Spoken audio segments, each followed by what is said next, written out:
Oke, Oke, teman-teman. silakan Ani. Saya ingin Elia menjelaskan ke saya Kejadian pasal 17:7 mula-mula janji Tuhan Abraham itu ada kaitannya dengan keselamatan. Tolong dijelaskan di ayat itu. Ya, karena di sini perjanjian Tuhan adalah aku akan mengadakan perjanjian antara aku dan engkau serta keturunanmu turun temurun menjadi perjanjian yang kekal supaya aku menjadi Allahmu dan Allah keturunanmu. Kalau Elia berpegang teguh di sini, maka jangankan kami umat Islam, kami lebih aman karena bagaimanapun juga Nabi Muhammad SAW itu keturunan dari Nabi Ismail alaihissalam, masih juga dianggap keturunan Abraham walaupun tidak diakui oleh iman Kristiani. Masalahnya adalah apa kaitannya dengan Kristen? Oke, oke. Nah, ya kita tanggapi dengan baik ya.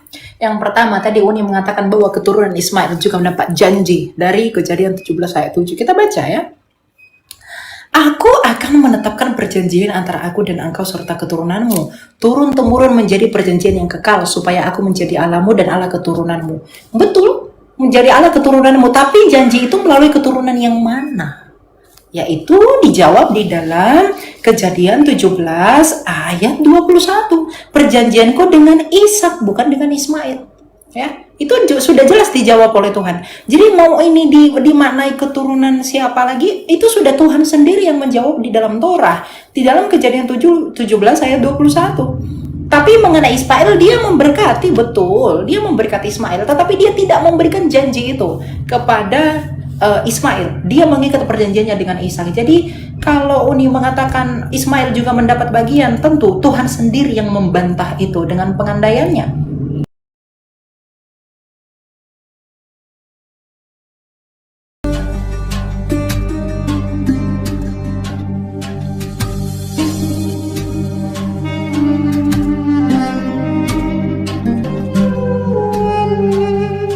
Turunannya Ishak yang nanti menurunkan Yakub, yang kemudian Yakub akan memperanakkan Israel atau 12 suku bangsa Israel.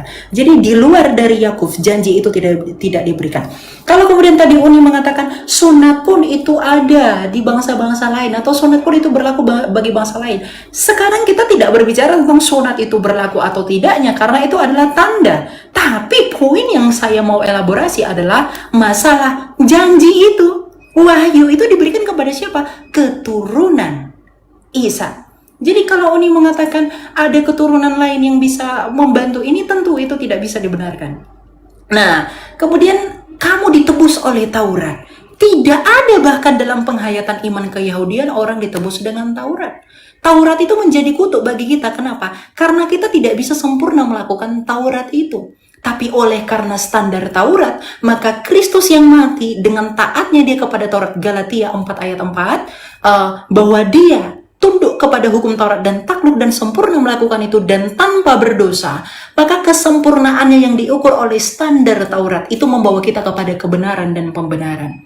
Oleh karena itu, ketika kita beriman kepada Kristus, beriman kepada Tuhan dan Mesias yang memang dijanjikan, karena dia memang keturunan dari Abraham melalui Ishak, bukan Ismail, maka keselamatan itu kita peroleh. Makanya Kristus mengatakan sudah selesai. Tidak boleh ditambah-tambah.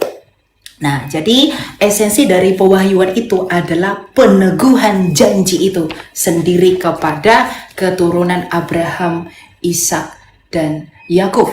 Nah, sekarang kita lihat mengenai Kristus. Apa dikatakan dalam Matius 1 ayat 1 ya. Ayat 1, ayat 2 sampai 6 dikatakan begini. Inilah silsilah Yesus Kristus, anak Daud, anak Abraham. Abraham memperanakkan Ishak. Ishak memperanakkan Yakub. Yakub memperanakkan Yehuda dan saudara-saudaranya. Jadi memang janji itu yang hanya diberikan bagi bangsa Israel yang memang nantinya akan mengerucut kepada Mesias. Karena sejak mulanya pun, sejak kejatuhan manusia ke dalam dosa, Tuhan itu memberi janji. Apa? Janji yang meremukkan kepala ular, dan ular itu akan meremukkan tumitnya. Dan semuanya itu dalam penghayatan iman kekristenan sudah final ketika Kristus memberikan dirinya di kayu salib dan dia mengalahkan maut dengan bangkit pada hari ketiga. Janji selesai. Gitu ya. Ya, silakan Noni. Oke.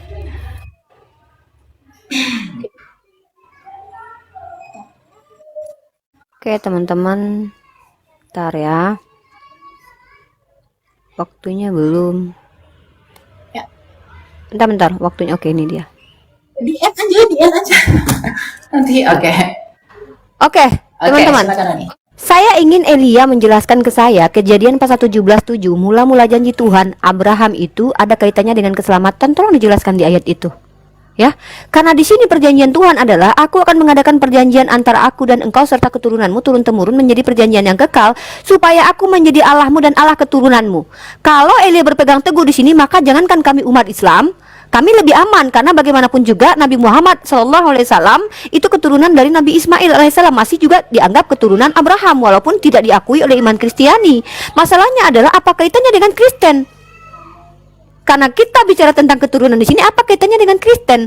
Kalau kita bicara tentang janjinya hanya untuk keturunan Ishak, apa kaitannya dengan Kristen kemudian? Nah, yang kita bahas di sini adalah perjanjian kekal ini adalah perjanjian hukum dua arah antara Tuhan. Iya, saya sepakati perjanjian kalau mereka keturunan Bani Israel itu akan diberikan tanah Kanaan, betul. Baca perjanjiannya. Jadi tolong ayat dijelaskan secara kontekstual. Penjelasannya bahwa penjelasan ini adalah maksudnya merujuk kepada keturunan dari Yesus nanti yang akan menjadi. Ini apa kaitannya dengan ayat Kejadian ini? Kita baca lagi kitab Kejadian ini teman-teman ya. Saya lebih menelaah ini doh. Kepadamu dan kepada keturunanmu akan kuberikan negeri ini yang kau diami sebagai orang asing, yakni seluruh tanah Kanaan akan kuberikan menjadi milikmu untuk selama-lamanya dan aku akan menjadi Allah mereka. Di sini jelas bahwa janjinya adalah memberikan tanah Kanaan. Apa korelasi dengan keselamatan Elia? Ya, ayat ini dulu. Jelaskan Kejadian 17 dulu. Sementara syariat yang harus dipenuhi oleh keturunan Abraham dan bukan keturunan Abraham adalah di Khitan. Ismail itu di Khitan. Ismail tidak perlu perjanjian dengan Tuhan. Kenapa? Karena Tuhan sudah merahmati dan memberkati dia. Bahkan Elia sendiri sudah mengakui itu. Kenapa ada perjanjian antar Ishak? Raja-raja sudah saya bawakan. Kitab Raja-Raja mengatakan perjanjian itu dibuat oleh Tuhan karena Bani Israel ini tegar tengkuk. Contoh, Nabi itu diutus untuk kaum-kaum yang tidak mengerti Tuhan dulu, seperti Bani Israel yang sering tegar tengkuk, maka diutuslah nabi-nabi setelahnya. Mari kita bahas tentang itu. Saya akan tunjukkan dalam beberapa literasi ya teman-teman ya. Nah, kemudian ya kita lihat, kita masuk ke dalam konteks Islam. Dalam surah Al-Baqarah ayat ke-85. Kemudian kamu Bani Israel membunuh dirimu sesamamu dan mengusir segolongan dari kamu dari kampung halamanmu. Kamu saling membantu menghadapi mereka dalam kejahatan dan permusuhan. Dan jika mereka datang kepadamu sebagai tawanan, kamu tebus mereka padahal kamu dilarang mengusir mereka. Dan poinnya di sini adalah menunjukkan bagaimana sikapnya Bani Israel yang memang layak untuk diberikan nabi terus. Kenapa? Karena mereka adalah orang yang tegar tengkuk. Apa kata Musa? Selagi aku hidup saja kalian sudah berlaku tegar tengkuk, apalagi setelah aku mati. Wajar orang-orang fasik seperti ini diutus nabi sebagai bentuk kasih Tuhan. Nah, ternyata Tuhan tidak rasis, guys. Tuhannya Bani Israel dalam Bamidbar Rabah ya, kayak saya tunjukkan datanya, menurut pemahaman orang-orang Yahudi juga mengutus nabi untuk bangsa lain. Ntar Bamidbar Rabah 20 ayat 1 teman-teman ya, saya tunjukkan bahwa Tuhan Bani Israel ini bukan Tuhan yang rasis, hanya memberikan keselamatan kepada Bani Israel saja. Mari kita lihat Bamidbar Rabah chapter 20 nomor 1 teman-teman, bahasa Inggrisnya teman-teman ya. Nih, and Balak son of Zippor saw the Torah says dalam Deuteronomy 32, the rock perfect his work for all of his ways are justice. Hasem did not given the non-Jews an opening to say in the future, you have distanced us. What did Hasem do?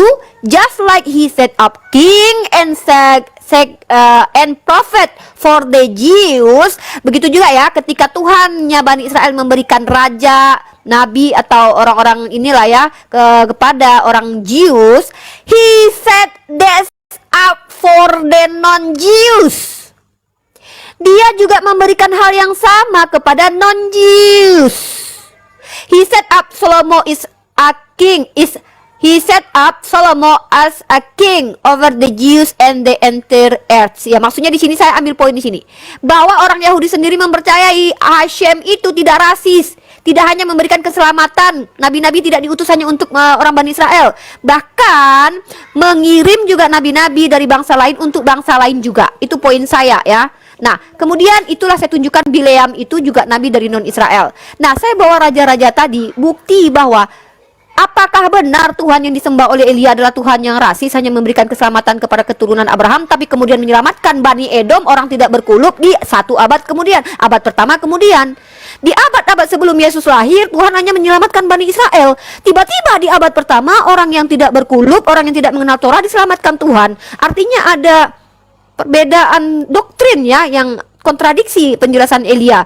Ketika Elia mengatakan bahwa keselamatan itu hanya untuk Bani Israel atau datang dari Bani Israel, tapi tiba-tiba kita lihat, apakah ada nabi dari Kirene? Ada, coba lihat dalam Kisah Para Rasul bahwa ada nabi dari Kirene yang bukan Bani Israel. Ini kita lihat ya. Saulus, kemudian waktu habis. Sorry. Masih ada. Uni yang kita cintai ini. Masih ada 2,51. Aku udah win. Udah habis. Nanti setelah aku ini kita udah 2 putaran. 2 putaran lagi baru kursi. Oke, ya. Bentar ya. Uni lanjut aja. Oh ya, oke. Ini Elia ya. Oke. Oke, gitu ya. Oke. Nah, ya kita tanggapi dengan baik ya. Yang pertama tadi Uni mengatakan bahwa keturunan Ismail juga mendapat janji dari Kejadian 17 ayat 7. Kita baca ya. Aku akan menetapkan perjanjian antara aku dan engkau serta keturunanmu. Turun-temurun menjadi perjanjian yang kekal supaya aku menjadi Allahmu dan Allah keturunanmu. Betul, menjadi Allah keturunanmu. Tapi janji itu melalui keturunan yang mana? Yaitu dijawab di dalam Kejadian 17 ayat 21. Perjanjianku dengan Ishak bukan dengan Ismail. Ya, itu sudah jelas dijawab oleh Tuhan. Jadi mau ini dimaknai keturunan siapa lagi, itu sudah Tuhan sendiri yang menjawab di dalam Torah. Di dalam Kejadian 17 ayat 21. Tapi mengenai Ismail, dia memberkati, betul. Dia memberkati Ismail, tetapi dia tidak memberikan janji itu kepada Ismail. Dia mengikat perjanjiannya dengan Ishak. Jadi kalau Uni mengatakan Ismail juga mendapat bagian, tentu Tuhan sendiri yang membantah itu dengan pengandaiannya. Kemudian yang kedua, Uni mengatakan bahwa karena bangsa Israel ini tegar tengkuk, kemudian ini yang membuat seolah-olah ada peluang bahwa janji itu diberikan kepada bangsa lain. Kita coba lihat di dalam Hosea. Di dalam Hosea dikatakan begini, keluarga Hosea gambaran Israel yang tidak setia. Rusaknya keluarga Hosea itu tidak membuat Allah mengutus nabi lain daripada Hosea. Bahkan di dalam Hosea 1 sendiri pada konteksnya sama, Allahnya Abraham, Ishak dan Yakub itu mengatakan di dalam Hosea 1 ayat 10 dengan perikop janji tentang keselamatan. Tetapi kelak jumlah orang Israel akan seperti pasir laut yang tidak dapat ditakar dan tidak dapat dihitung. Di tempat mana dikatakan kepada mereka, kamu bukanlah umatku. Di situ akan dikatakan kepada mereka, anak dari Allah yang hidup. Orang Yehuda dan orang Israel akan berkumpul bersama dan mengangkat satu pemimpin bagi mereka. Mereka akan menduduki negeri ini. Sungguh betapa besar bagi Israel. Jadi meskipun Hosea memberontak, Tuhan tidak menyediakan nabi lain. Malah dia memberikan janji keselamatan bagi bangsa itu dengan pengharapan apa? Pertobatan. Jadi kalau Uni mengatakan karena orang Israel itu begitu tegar tengkuk, kemudian seolah-olah memberi peluang adanya nabi di luar bangsa Israel yang harus diutus untuk memperbaiki itu tidak pernah relevan di dalam kitab suci. Bahkan di dalam Hosea, rusaknya moral bangsa Israel di zaman Hosea, itu Tuhan tidak mengutus nabi lain. Dia tetap mempertahankan itu, malah memberi janji keselamatan yang menjadi tanda bahwa Allahnya Abraham, Ishak dan Yakub itu setia. Ini sekaligus membantah argumentasi Unirifa yang mengatakan seakan-akan Tuhannya Israel itu rasis. Padahal di dalam apa tadi dikatakan itu Bat Midbar Rabah, Tuhan itu menyelamatkan bangsa-bangsa lain. Pertanyaan saya, kalau memang Uni konsisten bahwa di Bat Midbar Rabah itu orang diselamatkan, apakah orang yang tidak berlaku Taurat juga akan diselamatkan? Kalau Uni pergi ke bangsa Israel sekarang, apakah mereka menerapkan 613 Taurat kepada orang non-Israel? Mereka hanya menerapkan 7 hukum Nuh. Lalu di mana letak keselamatan di luar bangsa Israel kalau Uni menggunakan Bat Midbar Rabah tadi? Padahal Taurat yang menjadi dasar penyelamatan mereka tidak diberikan kepada mereka. Menurut Mazmur 147 ayat 19 sampai 20. Itu yang kontradiksi. Bagaimana mungkin orang diselamatkan di luar Taurat dalam keimanan Yahudi? Artinya, bukan Bat Midbar Rabah itu yang salah, tapi Uni yang menafsirkannya terburu-buru. Bahkan tadi Uni sempat menyatakan bahwa ini menjadi indikasi bahwa ada nabi yang harus diberikan kepada bangsa Israel. Rusaknya moralitas bangsa Israel tidak membuat Tuhan mengutus nabi di luar dari bangsa mereka. Bahkan Tuhan sendiri itu memberikan janji tentang keselamatan kepada Yehuda. Israel sendiri yang rusak tidak dari luar, tetap dari dalam. Itulah konsistensi Allahnya Abraham, Ishak, dan Yakub. Jadi meskipun tadi Yuni membawakan sumber apa ya, tulisan-tulisan Rabi Yahudi dalam Bat Pibar Rabba tadi, itu tidak memungkinkan orang diselamatkan di luar bangsa Israel. Kenapa? Penyelamatan mereka itu didasarkan pada Torah, pengampunan dosa oleh pemercikan darah di atas Beth Hamikdash yang ada di dalam Tauratnya mereka. Lalu bagaimana mungkin mereka bisa diampuni? Sedangkan hukum Taurat itu tidak dijatahkan pada mereka, karena Tuhan tidak berlaku begitu bagi bangsa lain. Jadi semua argumentasi itu saya kira tidak relevan, tapi apa yang Oni sampaikan tadi itu semakin menunjukkan dan mengukuhkan bahwa memang janji itu diberikan kepada Ishak dan Yakub, dan itu digenapi dalam Kristus. Oke, terima kasih. Oke. Ya. Oke. Bentar. Tunggu sabar teman-teman.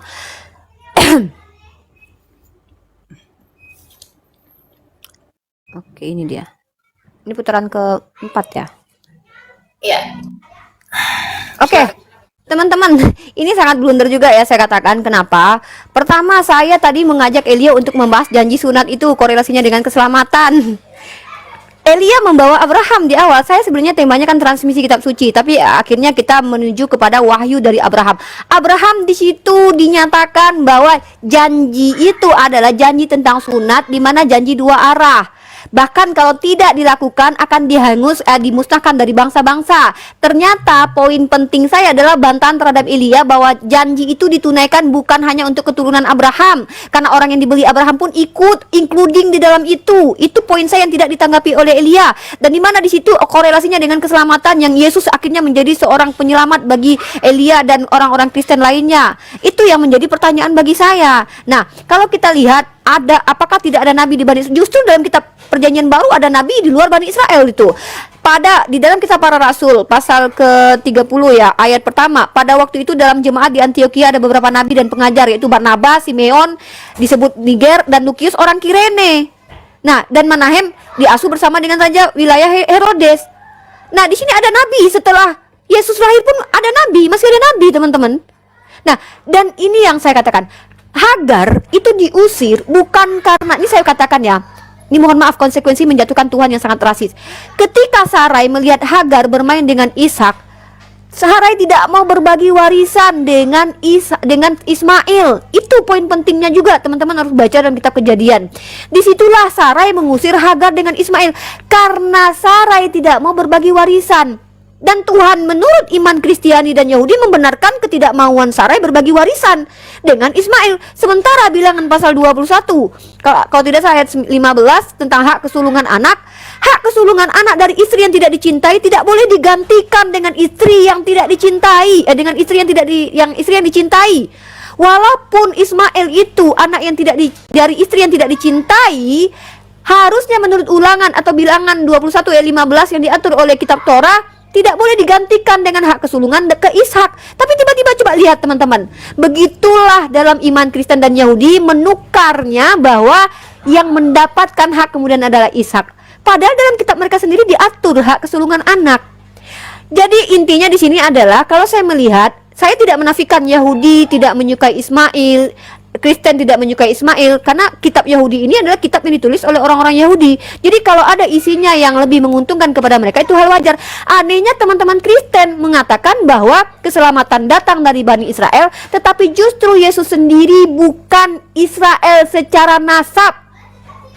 Yesus adalah anak seorang wanita Israel. Buktinya kalau wanita tidak bisa menjadi nasab, Yakub itu punya 13 anak. Kenapa yang disebut Bani Israel hanya 12 orang? Kenapa Dina tidak disebut sebagai Bani Israel? Karena dia perempuan. Tapi Yesus yang konon katanya mewarisi janji dari Tuhannya Elia, justru lahir tanpa bapak yang Yahudi.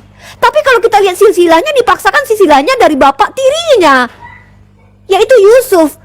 Jadi doktrin Elia yang mengatakan bahwa keselamatan itu dari Bani Israel dan menyematkan Israel itu kepada Yesus, itu blunder sendiri dalam silsilahnya kitab Elia. Coba perhatikan, apa kaitannya Yesus dengan Israel? Kalau memang nasab itu bisa kepada seorang wanita, kenapa Dina tidak dikatakan Bani Israel? Kenapa 12 suku saja Bani Israel, sementara Yakub punya anak 13? Ya, itu juga pertanyaan saya. Nah, kita kembali ke tema transmisi kitab suci. Sebenarnya sudah jauh sangat melenceng dari transmisi kitab suci, bahkan tidak menyentuh bagaimana ring satu kita, Yesus ke Elia, Nabi Muhammad ke saya, mentransfer kitab suci itu tidak tersentuh. Justru kita lebih membahas perjanjian Tuhan dengan Abraham yang bahkan tidak diikuti oleh orang Kristen karena memang mereka tidak mendapatkan hak untuk mengikuti menurut Elia. Padahal di dalam iman Kristen, di dalam iman Yahudi saya sudah tunjukkan sebagai bentuk keadilan Hashem, Hashem juga menyelamatkan bangsa lain, bahkan mengutus nabi dari non-Israel seperti Bileam. Saya sudah kasih contoh, Bileam nabi non-Israel. Bangsa lain juga diutus menurut tradisi orang-orang Yahudi. Kalau Elia sebagai Kristen menolak itu, ya kan itu doktrin asumsi teologinya Kristen. Enggak mungkin juga mereka sepakati semua yang dipahami oleh orang Yahudi. Masalahnya saya membawa literatur teman-teman ya, bahwa ketika Tuhan hanya menyelamatkan Bani Israel, ini konsekuensinya Tuhan itu rasis. Makanya di dalam Bamidbar 20 nomor 1 tadi, sebagai bentuk keadilan Hashem, Hashem juga mengutus nabi untuk non-Yahudi. Itu menurut mereka, Yahudi mengakui seperti itu. Nah, begitu juga dengan nabi yang dari Kirene ini, juga ada di dalam kitabnya perjanjian baru sendiri, kisah para rasul. Nah, jadi saya bingung dengan Elia ini. Standing point Elia mengatakan bahwa keselamatan itu datang dari Bani Israel. Sementara Yesus itu tidak bisa dikatakan Bani Israel karena dia bukan anaknya Bani Israel. Karena nasab itu dari laki-laki, bukan dari perempuan. Sementara silsilah dalam kitab PB itu justru dari bapak tirinya yang tidak ada kait-mengait dengan Yesus. Mungkin itu saja. Terima kasih. Oke. Oke, bentar ya. Saya minum dulu. Silakan. Oke. Aduh. Panas. Saya pengen kita tuh lebih fokus sih. Ini transmisi kitab suci nggak tersentuh loh, Dek. Proses perjalanan Ya, panjang memang kitab gini, suci. gini Uni. Atau part selanjutnya aja. Iya, nanti kita buat apa kapan lagi Next janjinya ya. kita. Karena kita kan bahas gini, lisan dulu yang menimbulkan tulisan. Gitu toh, ya kan? Jadi janji. Oke. Saya paham. Oke. Jadi nanti kita sepakati bahwa ada perbedaan di antara kita tentang janji Tuhan, tetapi kalau tentang transmisi nanti berarti Elia minta waktu lagi nanti berarti ya, minta time lagi. Next mungkin. Kira-kira minggu ini atau minggu depan. Karena Ya, materinya nanti sudah saya siapkan. Saya juga sibuk Uni ya. Jadi Oke. ya saya tidak seperti Uni yang memasak rendang, nggak ada pesanan jual gitu ya. Saya nggak terlalu sibuk tapi rezeki berlimpah itu sih alhamdulillahnya. Ya, alhamdulillah lah ya. Oke. Sebentar dulu ya, saya buka dulu.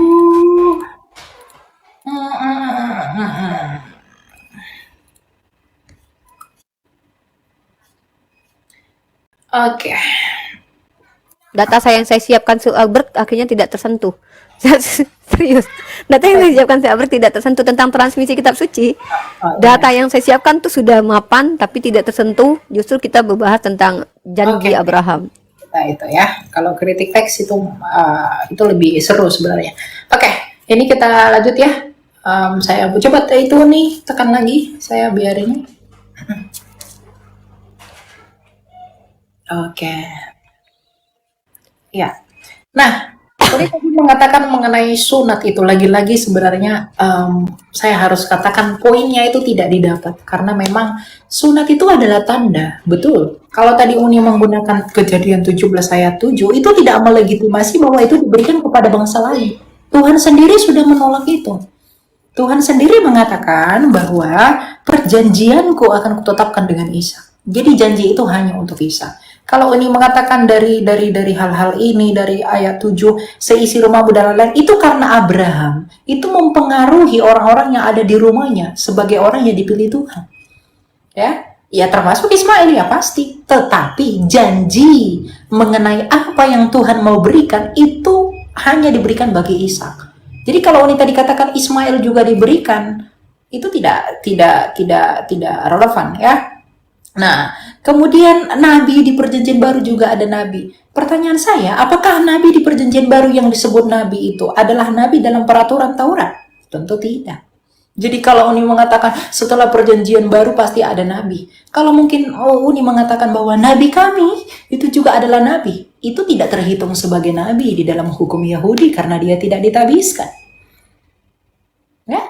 Jadi perjanjian baru, kalau Uni mengatakan oke, dia tidak ditabiskan, dia harus karena dia adalah nabi baru, ya harusnya dia mengikuti peraturan Kristus dari para rasul. Begitu. Nah, yang ketiga mengenai Yesus yang adalah bukan Israel. Pertanyaan saya, adakah catatan sejarah atau catatan yang Alkitabiah di dalam kanon yang menyangkal keyahudian Kristus? Ingat, kalau dia bukan orang Yahudi, dalam pemahaman orang Yahudi tidak mungkin dia dipanggil sebagai rabi. Mungkinkah orang Yahudi menjadikan yang bukan Yahudi menjadi rabi? Yesus itu orang Yahudi, maka dia disebut sebagai rabi. Jadi kalau Uni mengatakan Yesus itu tidak sah karena dia itu sebenarnya bukan orang Yahudi, orang Yahudi mengakui dia sebagai rabi. Bahkan dia mengajar di bait Allah, dia masuk ke sinagoga.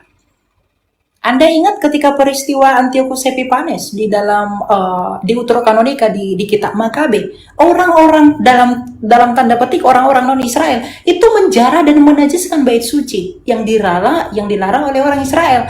Kalau Yesus bukan orang Israel atau bukan bagian dari keyahudian, mungkinkah dia mengajar di bait suci? Mungkinkah dia mengajar di Beit Hamikdas?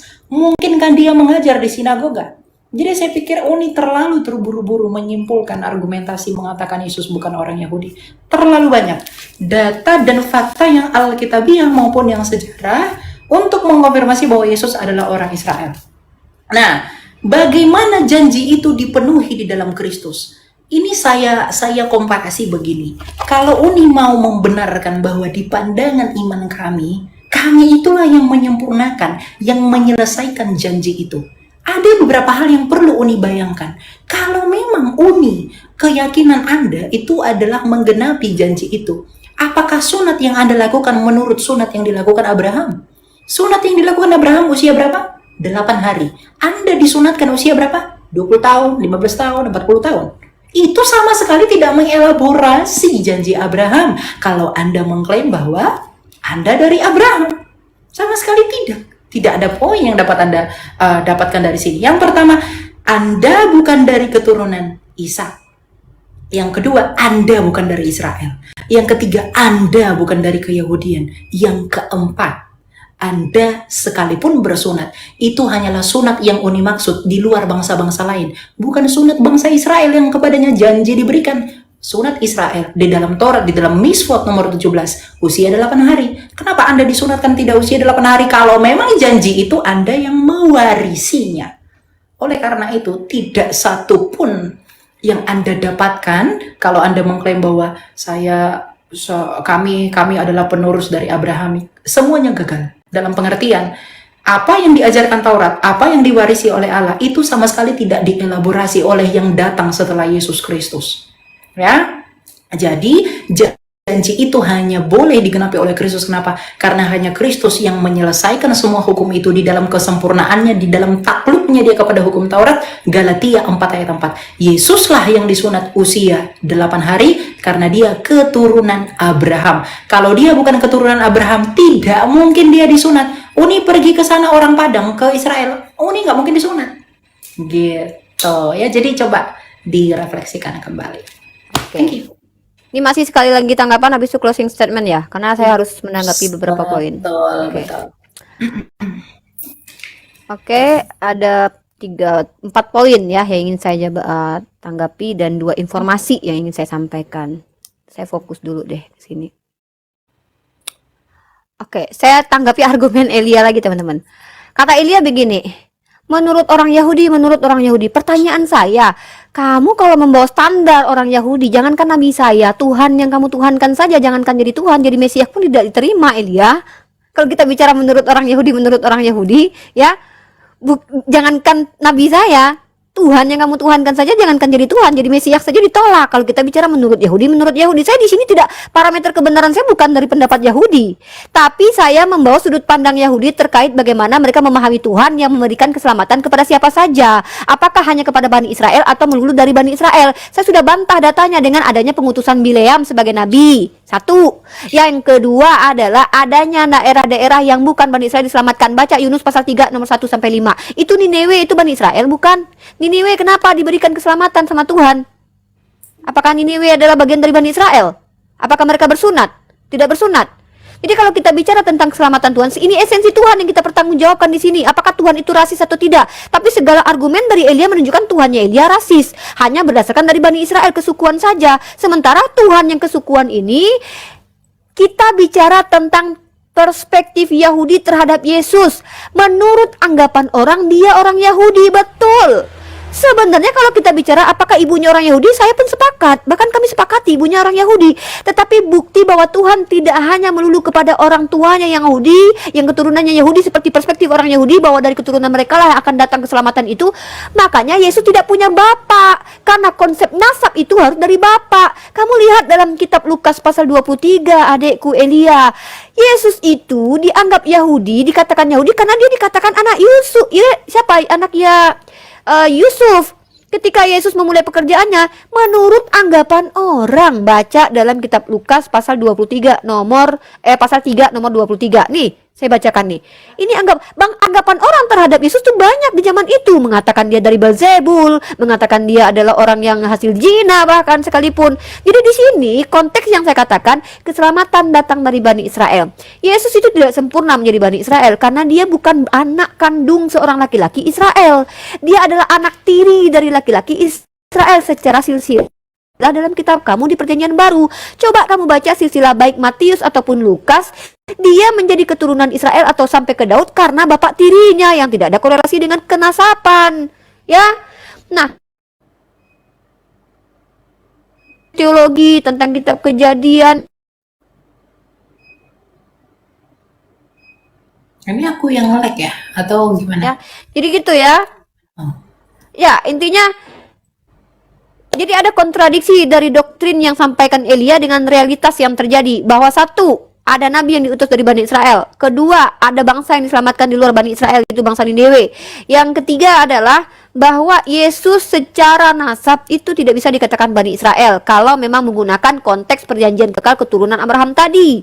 Karena secara nasab gagal Yesus sebagai Bani Israel karena dia bukan dari anak bapak atau laki-laki dari Bani Israel. Saya tidak katakan dia bukan orang Bani Israel atau Yahudi. Saya akui bahwa perempuan ibunya itu makanya dia dikatakan Ibnu Maryam. Tapi kalau kita bicara nasab, tidak ada nasab itu dari perempuan, Elia, ya. Karena nasab itu dari bapaknya. Makanya saya kasih contoh. Bani Israel itu punya berapa orang? Yakub itu punya ada berapa anak? Ada 13. Kenapa cuma disebut 12 Bani Israel? Kenapa Dina tidak disebut? Dikarenakan nasab itu hanya kepada lelaki. Ini menjadi rancu. Doktrin iman Yahudi dengan Kristen itu sudah berantem, kemudian ditambahi dengan doktrin yang datang kemudian yang mengaku-ngaku bahwa Yesus itu adalah silsilahnya sampai ke Daud melalui jalur Yusuf. Itu sebuah kebohongan publik loh, mengatakan bahwa Yesus adalah anak Bani Israel melalui jalur Yusuf.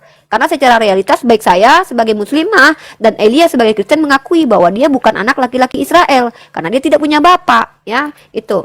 Jadi pernyataan bahwa Yesus adalah keturunan Bani Israel itu adalah anggapan orang, ya. Dalilnya pun jelas dalam Lukas pasal 3 nomor 23. Dan saya bacakan sekali lagi ya.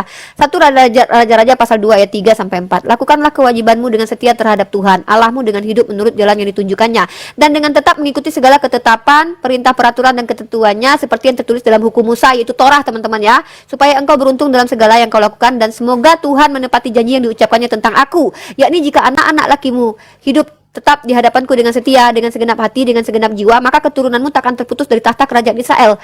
Menariknya adalah orang-orang Bani Israel sudah banyak melakukan kemaksiatan termasuk Salomo. Teman-teman ya, Salomo sendiri, sorry, aduh, ini bermasalah ini laptop aku. Halo, tes. Jadi teman-teman kalau dilihat ya, berapa kali Bani Israel mengingkari, bahkan Salomo sendiri yang anak Daud itu mengingkari kesepakatan dengan Tuhan dengan menyembah kepada dewa lain. Apakah Tuhan yang berkata kalau kau penuhi janji, aku penuhi janji, tiba-tiba memenuhi janji walaupun Salomo tidak memenuhi janji tersebut? Ini kan akhirnya Tuhan esensinya ternista kemudiannya, tidak konsisten dengan janjinya. Terima kasih. Ini closing statement atau masih tanggapan? Ini kita udah bukanlah nanti kan aku lagi baru Uni, baru aku lagi. Jadi sekarang aku nanggapin Uni, nanti Uni closing statement, baru aku lagi closing statement gitu. Oke, pas ya? Oke. Boleh. Duh, sebentar yang di YouTube. Aduh. Bentar Elia, jangan lanjut dulu, bentar. Enggak, ini Uni di YouTube. Iya. Putus. Uni mau sampaikan di YouTube dulu nih. Putus dia. Aduh. Oh, terputus ternyata. Ya, sambungkan dulu, sambungkan. Ya. Bentar ya guys, bentar ya Elia. Terputus saya di YouTube. Saya Kenapa bikin sesi 2. habis baterai? Bukan, apa namanya, wifi ini tiba-tiba berpindah ke wifi yang satu lagi. Oh, OBS-nya jadi terputus. Oke, biarkan dulu dia ya teman-teman ya. Kita Bentar. ini Biar dulu. saya semuanya biar nggak ada yang dipotong-potong nanti. Ini dokumentasi ini penting bagi saya. Waktunya jalan terus belum? Waktunya belum. Nggak jalan. Belum. Kita belum menjalankan waktu kok. Ini sesi tanggapan masih atau closing statement? Tanggapan lah, nanti Uni closing Tanggapan. baru aku closing lagi. Kan apa? Bentar ya. Duh, saya bikin sesi kedua dulu deh, Elia bentar. Oke, sebentar suaranya kedengaran. Duh, ini kalau sendirian ini adminnya pada nggak. Apa ya teman-teman ya, kita ini aku juga sambil poin-poin Uni tadi saya udah dapet semua ya. Kita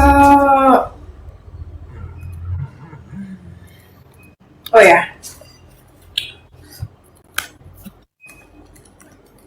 Itu di luar negeri ada bunyi listrik. Ya, memang ada lah. Apa Jadi kayak ini nggak juga? nggak ada listrik. Nggak, maksudnya pakai sistem kayak di Indonesia juga ya, pakai Jadi sistem pakai apa? Pakai pulsa gitu. Nggak, pakai pulsa juga. Oh. Pulsa. Toyet katanya. Bentar. Saya ulang Kirimin lagi laku untuk rendang Uni. Hah? Kirimin laku rendang. Tapi udah di Amerika ya? Di Jenewa aku. Di Wakanda. Jenewa. Mana itu? Elia. Jenewa. Lupa. Jenewa itu masih di planet bumi. Iya. Sinilah alamatnya biar Uni kirimkan rendang rohani. Nanti disantet pula aku. Ya kan pasti Uni kasih racun lah. Uni mau menguji keimanan kamu. Katanya barang siapa yang beriman. Oke, gimana? Udah enggak? Entar dulu, sebentar lagi. Kan orang Kristen kalau diuji keimanannya dia bisa nggak mati makan racun. Iya, saya udah dicoba. Ntar aku prolog dulu di ini, aku prolog dulu di YouTube aku. Teman-teman yang di YouTube mohon maaf ya teman-teman ya. Aku minta maaf dengan sangat minta maaf kepada teman-teman yang di YouTube ya. Momen penting diskusi dengan Elia ini tema tidak sesuai ya, transmisi kitab suci jauh panggang dari api, tapi tidak apa-apa. Elia janji nanti kita akan bahas transmisi kitab suci. Semoga dia tidak menghilang di lautan api ya, karena kemarin hampir berkali-kali aku kejar dia lewat Joseph gitu. Elia, bener ya, janji lo Elia, janji laki-laki lo. Transmisi kitab suci selesaikan lo sama Uni. Ya ini nggak ada sama sekali transmisi kitab suci ini. Ini masih interpretasi ayat teman-teman. Di bawah malah asumsi teologi. Kan seharusnya Oni ngerti kalau esensi pewahyuan berarti inti dari wahyu. Oni seharusnya ngerti itu. Ya, Inti dari wahyu menurut asumsi teologi Elia. Yang Kristen yang berbeda dengan kita kan inti dari wahyu Abraham. Iya. Bukan Lah, Abraham itu dipahami oleh 3 agama. Udah, aku dulu. Udah. Nanti kita bahas. Tunggu dulu. Transmisi kitab suci itu jangan di ini loh. Udah 3 kali loh kita gagal loh. Aman. Kayak berat kali judulnya itu. Aman itu. Ya akan. Transmisi kitab suci kritik teks soalnya. Oke. Iya. Oke, nah yang pertama ya. Kalaupun memang Uni itu menganggap dirinya sebagai Yahudi, kemudian mengatakan Yesus itu tidaklah Mesias dalam pemahaman orang Yahudi, bukankah orang-orang Yohanes dan lain-lain itu orang Yahudi? Mengapa ia mengaku Yesus itu adalah orang sebagai Mesias? Orang yang dibaptis oleh Petrus 3.000 orang, apakah mereka bukan orang Yahudi? Sepertinya Uni ya tidak mengetahui hal ini ya. Kemudian kalau Yesus tidak dianggap Mesias, sekalipun Uni orang Yahudi, kepada siapakah Yesaya 53 pantas dilakukan? Kepada siapakah Yesaya 53 dalam sejarah itu bisa dikatakan? Jadi sekalipun Uni orang Yahudi, Uni akan kebingungan menjawab ini. Di mana Yesaya 53 itu akan diberikan kalau bukan kepada Kristus? Nah, itu yang pertama. Ya, jadi orang-orang Yahudi pada masa itu pun dialah yang menuliskan kitab suci. Dialah yang memperkatakan, bahkan Yohanes dalam 1 Yohanes berkata apa? Apa yang kami lihat, yang kami raba dan kami dengarkan, itulah yang kami beritakan mengenai apa? Firman yang hidup. Apakah dia bukan orang Yahudi? Tentu dia orang Yahudi. Jadi kalau dikatakan orang Yahudi pun tidak mengakui dia, Yahudi modern, ya tentu tidak mengakui dia. Tapi Yahudi yang mula-mula itu tentu mengakui dia. Jadi kalau Uni mengatakan bahwa Yahudi tidak menerima Yesus sebagai Mesias, yang menulis kitab suci ini orang-orang Yahudi. Paulus, rabi Yahudi. Kurang apa Paulus, anak dari murid dari Rabban Gamaliel, seorang yang begitu cerdas. Ya, jadi kalau dikatakan Yesus tidak dianggap Mesias oleh orang Yahudi, itu penafsiran yang tidak benar. Yang kedua, Tuhan menyelamatkan Niniwe. Tuhan menyelamatkan Niniwe itu bukan dalam pengertian ikatan perjanjian. Kalau Uni mengatakan misalnya bahwa bangsa-bangsa lain juga diselamatkan, artinya keselamatan mengenai janji itu diberikan kepada mereka. Tuhan sudah jelas membantah bahwa janji itu hanya diberikan kepada keturunan Ishak. Apa yang mau Anda tambahi dari apa yang tertulis di dalam Torah? Tentu itu tidak relevan, ya. Kemudian yang ketiga, Yesus anak Yusuf.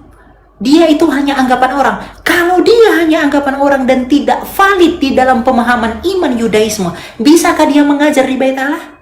Bisakah dia disebut rabi? Bisakah dia mengajar di sinagoga? Kalau status keyahudiannya tidak diterima, kalau dia secara hukum tidak diterima sebagai orang Yahudi, mungkinkah orang Yahudi membiarkan dia di dalam hukum Taurat? Mungkinkah orang Yahudi menerapkan Taurat kepada dia? Kalau Uni ada waktu pergi jalan-jalan ke Israel, di sana Uni pergi, orang Yahudi pun tidak akan menerapkan 613 misbot kepada Uni, karena Uni bukan bangsa Israel. Tapi Yesus dalam Galatia 4 ayat 4 takluk kepada itu semua. Oleh karena kesempurnaannya itulah dia layak menjadi Mesias. Nah, kemudian ada beberapa hal, semua pertanyaan saya itu tidak ada yang Uni jawab. Dalam pengertian yang pertama, ya, di mana keimanan Uni bisa dibenarkan dalam diskusi ini? Kalau Uni mengatakan kami yang mewarisi janji itu, oke, janji itu tandanya apa? Tanda sunat. Sunat itu menurut Misfot dan kesetiaan kepada Taurat itu usia 8 hari. Pertanyaan saya, keimanan Uni disunat pada usia berapa hari? Kalau memang esensi dari yang tadi Uni tekankan itu adalah sunat. Kemudian yang kedua, mengenai status kenabian. Siapakah yang menabiskan dia? Kalau Yesus jelas, dia dibaptis oleh Yohanes di dalam tevilah orang Yahudi. Makanya dia disebut sebagai Mesias. Di mana ini dapat dibayarkan? 2 poin ini saja dulu. Ya, bagaimana mungkin Anda mengakui bahwa Anda dari Abraham, tetapi sunat? Karena tadi Uni mengatakan ada juga bangsa lain yang disunatkan. Lah, kalau orang lain disunatkan, tetapi bukan sunat menurut peraturan Abraham, itu untuk apa? Yesus disunat pada usia 8 hari. Iman Anda disunatkan pada usia berapa hari? Kalau itu di luar dari syarat itu, artinya tidak ada tempat bagi Anda untuk menerima janji itu. Karena memang janji itu sudah selesai di dalam siapa? Kristus Yesus Tuhan sebagai Mesias. Dia diterima oleh orang Yahudi sebagai Mesias, makanya orang Yahudi lah yang menuliskan Injil Sinoptik. Kemudian dia diterima sebagai Mesias yang menyelamatkan karena Yesaya 53 hanya boleh digenapi oleh Kristus. Tidak ada dalam sejarah yang bisa menggenapi Yesaya 53 selain daripada dia. Begitu. Jadi sempurnalah iman kekristenan itu, bahwa semua misteri dalam perjanjian lama digenapi dalam Kristus. Taurat dan kitab para nabi selesai. Kristus memberi hukum baru. 2 hukum, kasih Allah dan sesama. Demikian. Akan ada pertanyaan, terpaksa saya nggak bisa closing statement karena ada pertanyaan yang harus saya jawab itu. Gimana dong? Ya udah. Ya. Saya berikan ini aja. Uni waktu tambahan 5 menit gitu ya. Uni 2 kali baru closing statement karena saya ada janji dengan teman saya buat call. Ya, 20. Ya, Oke. Pertama, saya tidak pernah mengaku sebagai orang Yahudi ya. Justru di sini saya mengingkari Tuhan itu rasis. Tuhan itu tidak rasis. Buktinya Tuhan menyelamatkan orang di luar Yahudi seperti Niniwe, dan juga Tuhan mengutus nabi lain dari yang bukan Bani Israel, yaitu Bileam tadi, itu bukti bahwa Tuhan itu tidak rasis. Tuhan Bani Israel ya, bukan Tuhannya Elia ya. Tuhan dalam perspektif Elia, sorry ya, berbeda sepertinya. Kemudian janji yang dimaksud itu janji apa sih, Dek? Kan Uni sudah bilang kitab Kejadian 17 itu janji bahwa akan diberikan tanah Kanaan kepada Bani Israel, itu betul. Tapi tentang keselamatan di mana di Kejadian 17 itu? Nah, sementara tanda perjanjian itu bukan hanya dilakukan, oh kita fokus di sunat. Tanda perjanjian itu bukan hanya untuk Bani Israel doang. Kan sudah Uni katakan tadi, bahkan yang dibeli di rumahnya Abraham juga disunat, Ismail juga disunat. Itu Tuhan yang katakan kok. Bahkan udah berapa ayat Uni katakan, orang lain atau orang asing juga bersunat. Nah terus Elia bilang, sunatnya seperti siapa? Seperti Abraham enggak? Emang Abraham sunat umur ke-8 apa? Hari ke-8? Enggak, Abraham itu udah tua ketika disunat. Ya, jadi batasan umurnya ada yang tua, ada yang kecil. Emangnya Abraham di umur ke-8 dia? Tidak. Itu pahami juga itu, Abraham udah tuir, dia tuh udah alot. Pakai apa itu? Nggak tahu saya disunatnya pakai apa, saking dah alotnya. Kemudian, itu saya tidak dapat jawaban juga tuh di Kejadian 17 di mana janji keselamatan itu harus datang dari Bani Israel. Nggak ada kaitannya. Itu janji sunat di mana Tuhan akan jadi Tuhan dari keturunan Bani Israel gitu. Lah, saya katakan begini ya, saya tidak mengingkari bahwa Yesus itu keturunan Bani Israel, bukan. Tapi dalam perspektif bahwa orang Yahudi itu menerima Mesias yang dari keturunan asli Bani Israel. Sementara Yesus itu dikatakan silsilahnya menuju Bani Israel bukan dari keaslian dia sebagai Bani Israel asli, bukan. Tetapi karena dia dikatakan anaknya Yusuf, nih menurut anggapan orang, nih anggapan orang yang keliru dituliskan di dalam kitab kalian menjadi doktrin kemudian. Nih, menurut anggapan orang dia anak Yusuf sampai ke Bani Israel, sampai ke Yakub, sampai ke Daud. Anggapan orang yang keliru dibenarkan dalam kitab kalian. Nah, inilah saya mengatakan bukan berarti Bani Israel saja yang mendapat keselamatan dan diberikan keselamatan atau menjadi juru selamat. Kenapa? Karena Yesus yang bukan bapaknya Bani Israel, hanya ibunya Bani Israel pun diberikan kuasa menjadi nabi. Itu saya akui sebagai Mesias. Inilah perbedaan kita. Kamu bersama dengan Bani Israel, tapi kamu sama seperti Bani Israel, bahwa yang namanya nabi itu harus dari keturunan Bani Israel, pokoknya harus. Sementara kamu juga akui bahwa Yesus bukan anak kandung dari seorang laki-laki Israel, tapi anak tiri dari laki-laki Israel. Kamu percaya dalam Matius, kamu percaya dalam Lukas, silsilah dia bukan dari bapak kandungnya. Inilah kenapa Allah secara hikmah, kenapa Allah hadirkan Nabi Isa tidak punya bapak, untuk membantah kesukuan ini, untuk membantah orang-orang rasis, membantah kebencian kepada satu kaum yang menganggap kaum mereka lebih hebat, lebih superpower daripada yang lain. Inilah Bani Yahudi. Orang-orang Yahudi bukan hanya sekedar tegar tengkuk. Lalu kamu bilang kamu percaya kepada Paulus. Inilah herannya saya dengan kamu. Saya lebih mengikuti Yesus. Kata Yesus apa? Hati-hati dengan ragi Farisi, kaum munafik. Kamu percaya kepada Farisi yang Yesus peringatkan kepada murid-muridnya, hati-hati dengan Farisi munafik. Dan kamu menganggap perkataan Paulus itu benar ketika dia mengaku bertemu dengan Yesus. Inilah ngerinya kalian gitu loh. Secara asumsi teologi silakan kamu benarkan Yesus itu keturunan Israel, bahkan silsilahnya bisa saya bantai itu tidak benar karena banyak penghilangan nama orang di situ. Dipaksakan bahwa Yesus adalah keturunan dari Daud, sementara bergejolak tentang siapa Yesus menurut orang Yahudi pada zaman itu yang bukan tertulis dalam kitab kalian yang mengaku Yahudi. Dia dikatakan anak hasil zina dengan patera. Dalam Islam juga dikatakan bahwa Nabi Isa dituduh sebagai anak zina pada waktu itu. Nah, oke, saya fokus ke dalam Al-Quran. Esensi wahyu, sudah saya katakan, kata wahyu itu hanya muncul dalam Al-Quran, sayang. Dari kata waha. Dari esensi wahyu adalah komunikasi Tuhan dengan hambanya yang disebut dengan nabi atau rasul, di mana mereka diperintahkan, kalau nabi untuk dirinya sendiri, kalau rasul untuk umatnya. Untuk apa? Memberitakan firman Tuhan. Itu esensi wahyu, nggak ada janji-janji begitu. Ya, walaupun kalau kita pakai bahasa Bible itu janji Tuhan. Kembali saya katakan, janji Tuhan itu bukan janji karena rasisnya Tuhan. Bukan janji karena Tuhan itu memilah-milah siapa yang dia kehendaki untuk dipilih, siapa. Bukan, tapi janji Tuhan itu kepada Bani Israel, karena Bani Israel ini tegar tengkuk, harus ditetapkan janji kepada mereka. Mereka adalah umat tegar tengkuk baik di kitab saya ataupun di kitab kamu. Mereka sering mengingkari apa yang Musa bawa. Makanya mereka dibuat perjanjian, diangkat buku Tursina di hadapan mereka, maka mereka harus memenuhi janji yang mereka berikan, Tuhan berikan kepada mereka, baru Tuhan penuhi janji kepada mereka. Saya bacakan tadi ayatnya di mana? Di dalam kitab, Masya Allah, terima kasih Bang alumni ya, ada meong itu ya. Nah, dalam kitab Raja-Raja sudah saya katakan dan kamu tidak bahas, kamu bilang masalah moral. Jelas di sini dikatakan, setiap Bani Israel harus menjalankan perintah hukum Torah supaya kerajaan Israel tetap. Kenapa kerajaan Israel tetap sampai ke Yesus sementara Bani Israel sangat mengingkari mereka? Sekarang Uni closing. Jadi closing statement saya, Dalam Islam jelas kata wahyu itu hanya ada di dalam Al-Quran kami. Esensi wahyu secara definisi baik etimologi, terminologi ataupun aksiologi itu adalah firman kehendak Tuhan yang diberikan kepada Nabi dan Rasulnya untuk diberikan kepada umatnya, baik itu perintah, larangan, janji ataupun informasi. Itulah yang disebut dengan wahyu dalam perspektif Islam. Dari mana sumbernya? Cek KBBI.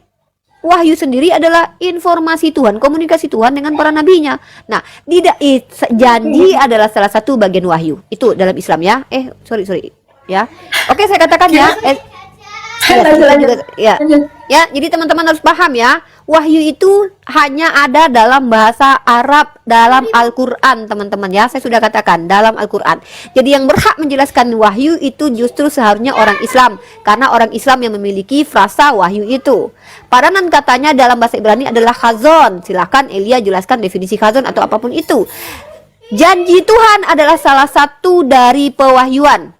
Jadi bukan hanya janji saja wahyu itu. Wahyu itu ada perintah Tuhan, ada larangan Tuhan, ada informasi Tuhan terkait apa-apa yang ingin Tuhan sampaikan. Contoh kalau kita lihat firman Tuhan di dalam hati pun ada di dalam kitab Torah Musa. Apakah itu wahyu atau tidak?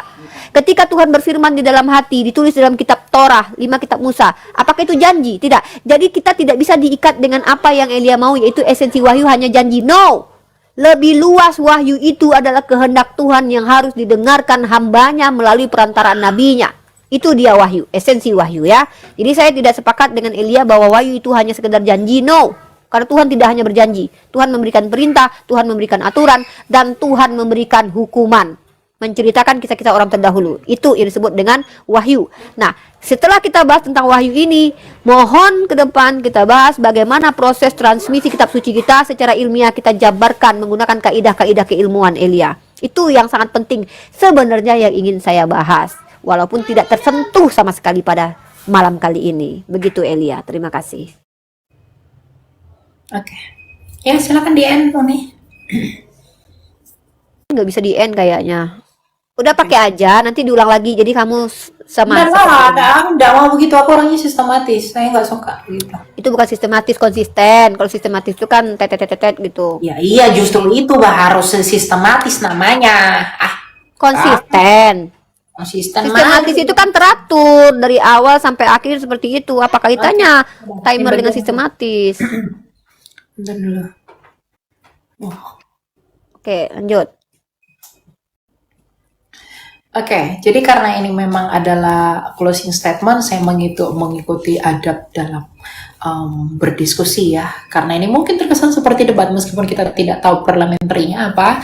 Tapi ini yang mau saya sampaikan bahwa apapun yang tadi saya sampaikan, Uni itu berfokus kepada apa atau usahanya untuk membantah pendapat saya, tapi tidak bisa membenarkan apa yang menjadi iman mereka di dalam sudut pandang Taurat. Karena Taurat sudah jelas memberikan pandangan yang baku bahwa status kenabian, tentang perjanjian, dan lain-lain. Janji itu hanya diberikan bagi keturunan Isa. Kalau kita melihat di dalam Kejadian 12 ayat 1-3, di situ dikatakan bahwa Tuhan akan memberkati, dia akan menjadi berkat. Berkat apa itu? Berkat keselamatan yang dilakukan di dalam apa? Di dalam darah untuk pengampunan dosa. Makanya dalam Ibrani 9 ayat 22 dikatakan tidak ada penumpahan, tidak ada pengampunan dosa tanpa penumpahan darah. Inilah yang tidak dielaborasi oleh Uni Rifa, bahwa poin-poin ini sama sekali tidak ditegur. Poin-poin ini sama sekali tidak dipahami dalam artian apa. Inilah janji. Kalau dikatakan di mana di dalam Kejadian 17 itu mengenai keselamatan, mengenai yang lain-lain, itu semua dijawab oleh para nabi di dalam Ketuvim dan juga di dalam Nefiim. Oleh karena itu Yesaya yang adalah nabi bangsa Israel itu mengatakan bahwa dari mereka lah nanti yang akan datang hamba Tuhan yang menderita, yang oleh karena dia kita mendapatkan pengampunan, di mana dia yang bangkit itu akan memberikan serta melihat keturunannya gilang gemilang. Jadi dari diskusi ini kesimpulan saya itu adalah bahwa memang kekristenan adalah puncak dan finalitas pewahyuan. Kekristenan adalah anugerah terbesar bagi dunia ini. Sejak mula-mula kekatolikan, ortodoks, dan kekristenan Melalui gereja Katolik mengkanonkan kitab suci yang kudus. Melalui itu kita bisa melihat betapa sempurnanya Allah itu berkarya melalui bapak-bapak gereja. Kita lihat para rasul dengan konsisten memberitakan Yesus yang sama dalam Galatia 1 ayat 8 bahwa memang inilah Kristus yang kami nyatakan di dalam kitab suci yang berhak menerima janji itu. Dia sebagai seorang Mesias, dia sebagai seorang raja, dia sebagai seorang imam, dan dia sebagai seorang nabi. Yang artinya setelah dia tidak ada perlu pembaharuan janji. Karena Kristus telah menutup meterai. Makanya dalam penglihatan Yohanes di Pulau Patmos ia berkata, jangan kamu meteraikan perkataan ini, karena pengetahuan akan bertambah. Bahkan Yesus memberi janji, aku datang segera. Dia tidak memberikan nabi-nabi lain lagi yang dia ikuti menurut persepsi Taurat, karena Taurat sudah selesai dan Injil telah diberitakan.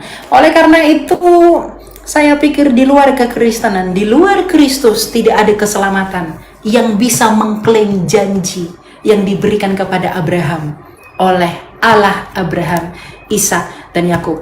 Janji itu diikat dengan darah, maka Kristus pun menggenapi janji itu dengan darah. Janji itu diikat adalah berkat, maka Kristus menabur berkat kepada dunia. Karena dia, penginjilan ke seluruh dunia itu terjadi. Tidak ada yang seperti ini di sepanjang kitab suci, atau bahkan di luar bangsa Israel yang dijanjikan. Jadi esensi dari pewahyuan di dalam kekristenan secara umum di dalam perspektif agama Abrahamik, hanya kekristenan satu-satunya keimanan yang mengelaborasi seluruh perjanjian lama dan menggenapi janji itu di perjanjian baru. Itulah alasan kenapa gereja berdiri teguh sejak abad mula-mula sampai sekarang untuk senantiasa mewartakan kebenaran Injil dan keselamatan bagi seluruh dunia. Seperti yang dikatakan oleh Yesus dalam Yohanes 8 ayat 24-25, sebab jikalau kamu tidak percaya bahwa akulah dia, Mesias, ego eimi, kamu akan mati dalam dosamu. Datanglah dan percayalah pada Yesus, karena untuk apa engkau memiliki seluruh dunia, tapi engkau tidak punya hidup. Sia-sialah semuanya itu. Maranatha, Tuhan memberkati. Ya. Oke. Ya. Berarti belum bisa ditentukan jadwal tentang transmisi kitab suci berarti ya? Ya. Gitu ya. Jadi lihat DM berarti. Oke, terima kasih buat Elia. Mohon maaf kalau ada kata-kata Uni yang salah yang menyinggung perasaan. Fokus buat Elia ya. Kalau umat Kristen yang lain ya terserah lah. Baik pun saya tetap juga mereka akan tersinggung ya. Tapi kalau ini karena Anda adalah pendiskusi, maka saya fokus kepada Anda. Jika ada mungkin kata-kata saya yang tidak mengenakan ya, itu hal yang dalam ranah dialektika, mudah-mudahan dimaklumi ya. Next time saya masih menunggu jawaban dari Elia terkait tema yang kita bahas adalah transmisi kitab suci, karena itu yang sangat very important. Buat apa berbicara tentang isi sementara transmisinya saja tidak ilmiah atau tidak bisa diterima. Mungkin itu saja Elia. Oke. Baik, terima kasih. Aku juga terima kasih buat Uni. Uni menjadi partner diskusi yang ya bagi saya lebih unggul lah daripada yang lain yang hanya sekedar menghujat gitu ya. Jadi terima kasih pujiannya. Tapi Uni termasuk yang cantik ya. Lebih ganteng saya. Tapi lebih cantik saya gitu. Masa tak banyak yang bilang kamu lebih cantik dari saya nggak terima lah. Makanya saya dandan malam ini. Saya lagi kok. Makanya Uni singgung dengan orang-orang di bawah. Itu, jangan mempercayai kalau mengatakan saya itu perempuan gitu loh. Saya laki-laki. Gitu ya. Oke. Bukan, saya sakit. Oke. Dadah, hati-hati di Jenewa.